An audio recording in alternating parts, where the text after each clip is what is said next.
I am starting a new YouTube series on this channel called How to Cycle Fast. Let's dive into it.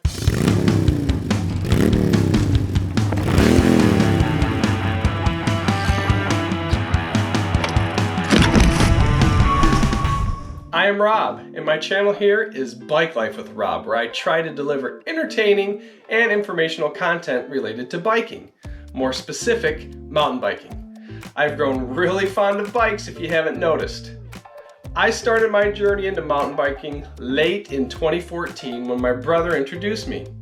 I also had a friend that was getting into it.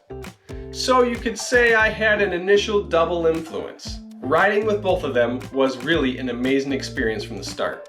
Being in the woods, riding a bike, what could be better? The rest is kind of history as I've made my way up to racing elite in mountain biking, and we'll get to that story in a minute. No, I'm not the fastest guy around, at all. No, I do not win every race, and I have not won a race in quite a while due to the stiff competition at this level. But I've come a long way in a short period of time, and yes, I am in my 40s. So just because you're old doesn't mean you can't be fast on a bike. I want to give you a little background about myself, some of the things that I have done to give you a better idea of who I am. As a kid, all I wanted to do was sports. I wanted to be the best. I always looked up to the best. I've been in sports my whole life, and I wish I would have applied myself more when I was younger. I wish I would have practiced more to develop my skills. As a kid, I took things for granted, like most kids do, and I thought I didn't have to work hard to be good. Nothing could be further from the truth. If you want something in life, you need to put 100% into it. You need to put more than 100% into it. Anything less won't cut it. Prior to mountain biking, all I did was lift weights and play basketball. Basketball was my sport. I loved it.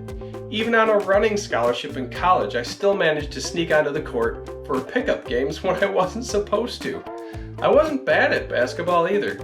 Later in life, at the age of 32, I had a professional tryout in Ohio that almost ended on the first day. I called my wife after day one and told her I was coming home. Luckily for me, my beautiful wife encouraged me to stay for the second day and press on. It wasn't until the end of the tryout I started to get into my rhythm. Nerves, very physical play, and a lack of confidence had me not doing so well even on some of the easier drills. I was overthinking everything, and I could not find my way into that flow state. We were playing pickup games toward the end of day two with teams that the coaches had made based on how well we all did and how we compared during the tryouts. My team was on a court with a team that had not lost in about 8 games.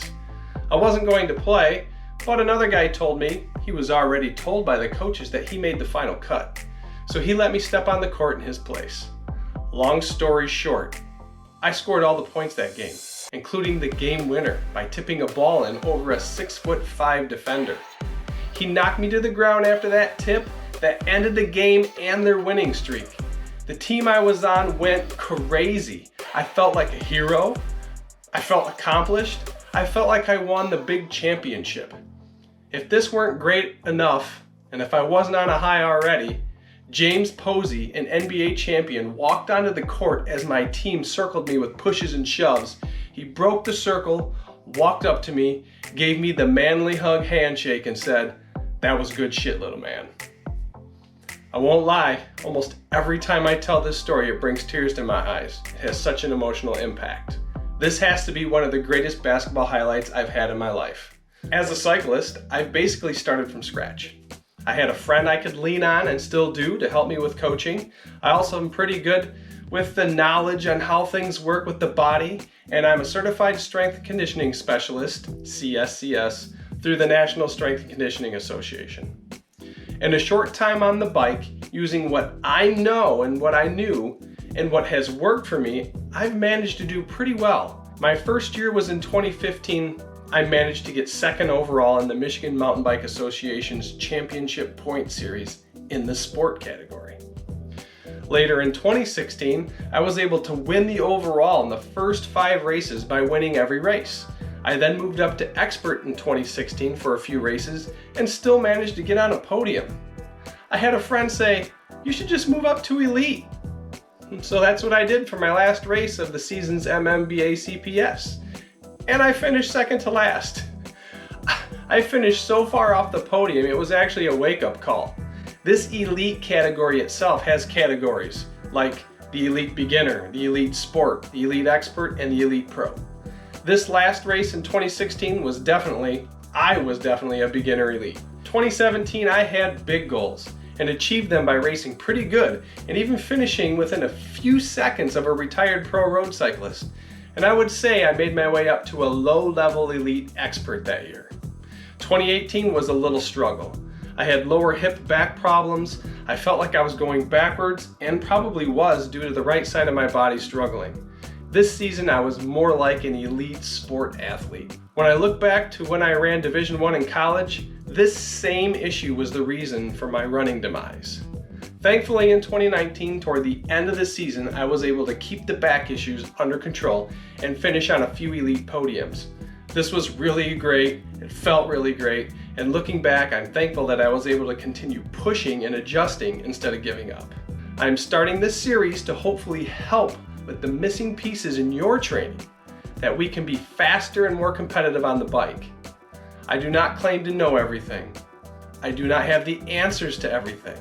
And watching this series won't make you faster. You will still have to work hard for it. But hopefully by watching, you may learn something that can change everything for you. And that is my hope with this series. I will keep producing the other content that I have on my channel as well. I don't have plans to stop that.